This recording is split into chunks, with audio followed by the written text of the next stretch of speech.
Je, nina hatia kumuuliza mtalaka wangu kucheza nami wakati wa harusi ya binti yetu? Mtalaka wangu na mimi tumetalakiana tangu mwaka wa 2009. Yeye alioa tena miaka 10 iliyopita. Na mke wake hataki afanye chochote na mimi. Wakati binti yetu mkubwa alipoolewa, alitukalisha sote katika meza moja. Mpenzi wangu alikuwa nami. Wakati huo, wakati wa chakula cha jioni, tulikuwa tunaongea. Na nikamuuliza mtalaka wangu ikiwa angecheza na mimi wakati mmoja. Alisema hakuna shida. Baadaye nilikuwa tayari kuanza kucheza densi, kwa sababu wimbo ambao sote wawili tulipenda ulianza kucheza. Nikamwendea mke wake, nikamuuliza ikiwa angeniruhusu nicheze densi hii na huyu baba mtoto wangu ambaye ni babake bibi harusi. Wakati kwa mchezo wa bibi harusi, wa wazazi wa bibi harusi kucheza.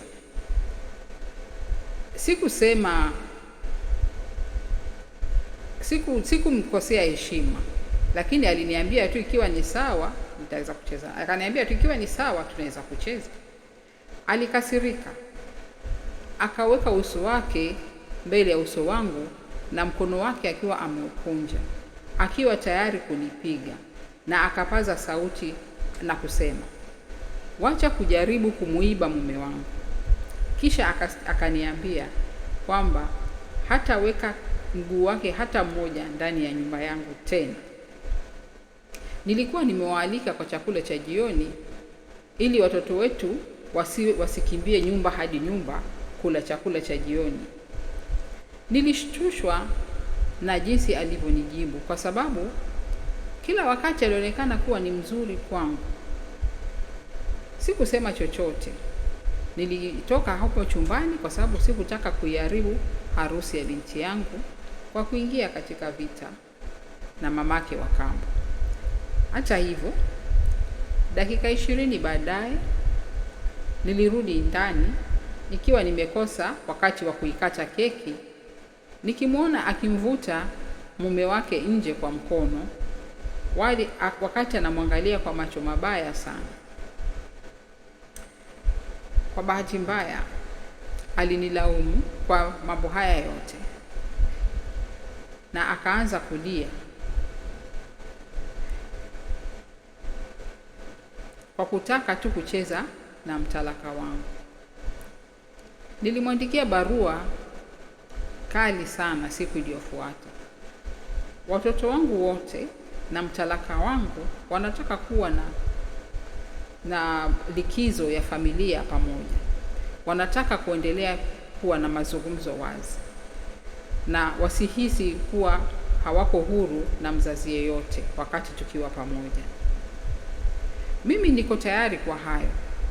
Hata kama ndoa yetu ilikuwa imeisha, siku zote nitawapenda na kuwajali watoto wangu, na ningependa kuwa rafiki ya mtalaka wangu na mke wake. Sidhani kwamba hili ni kosa. Ikiwa hana uhakika na ndoa yake, kwa hiyo ni shauri yake, sio mimi. Lakini nafikiri kwamba huenda nikawa nina hatia, maana niliingilia kati yao.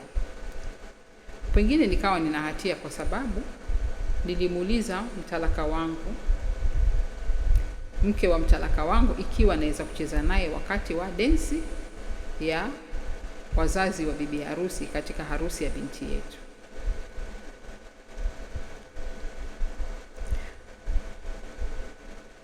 Amon Starehe alijibu akisema, kama mtoto wa watu walioachana kwa hali nzuri, ninaona jambo hili likitokea mara nyingi sana katika mtandao huu, na ninaelewa kuna sababu nyingi ambazo huenda ukafikiria, lakini kwa sababu hiyo ni lazima tusherekee.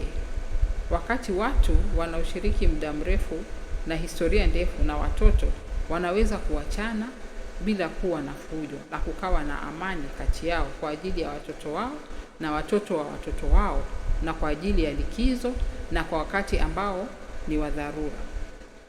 Hakuna chochote kibaya kuhusu dansi tu ya dakika chache kati ya watu wawili ambao wanashiriki jambo moja muhimu sana, kuwa wazazi wa bibi harusi. Siku hiyo inamhusu binti yako na nyinyi ni wazazi wake. Haikuwa inamhusu mama yake wa kambo au kilichoonekana kuwa bwivu wa mama yake wa kambo. Ikiwa hamtaki mume wake kucheza na wanawake wengine, basi awe na mazungumzo haya na mume wake mapema. Ikiwa ana wasiwasi kila wakati kuwa mume wake alikuwa na maisha kabla ya yeye, basi hangemuoa, mtalaka. Jinsi ninavyoweza kuona, hauna sababu ya kufikiria kwamba ulifanya tabia yoyote mbaya. Hukusababisha tukio hili na hukuharibu harusi hii. Usikubali kuchukua malalamishi haya kubandikwa juu yako. Kuna mtu mmoja tu aliyempigia mwingine kelele, mtu mmoja tu aliyemkunjia mwingine kofi. Kwa hivyo wewe hauna hatia. Eternal Tuesday alisema, nikipitia tu kwa upande fulani kuhusu pointi iliyosemwa na mmoja, huyu alisema kwamba ndani ya mwaka uliopita kwamba akimuita mume wake wa kambo kuwa mwanamume aliyemrembo zaidi duniani, au pengine hawa si mtu wa kukariri maneno vizuri, lakini ninahisi kwamba vitendo vyake havionyeshi kwamba vilikuwa vya kupita tu.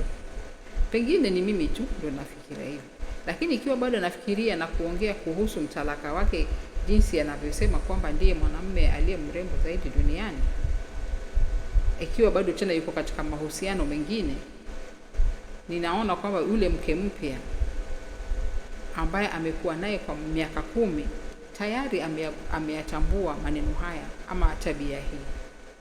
Kwa hivyo ninaonekana kwamba kuna mambo mengi ambayo yamefichika ndani ya maandishi ya mwandishi huu. Ninaelekea kuamini kwamba hayo ndio yaliyomsukuma yule mama wa kambo kufanya alivyofanya.